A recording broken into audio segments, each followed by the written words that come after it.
Насколько вообще самая тяжелая какая часть была дистанции? Почему и когда поняли, что сегодня это золото в очередной раз после завтрашнего дня снова станет вашим?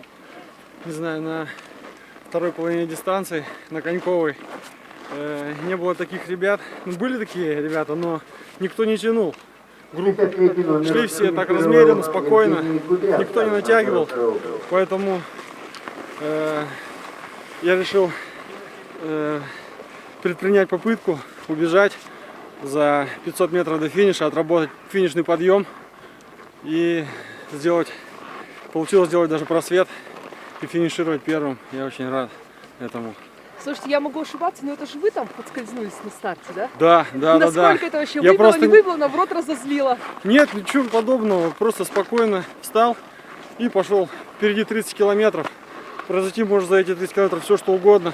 Главное спокойно начать дистанцию и идти равномерно и размеренно. Вот и все.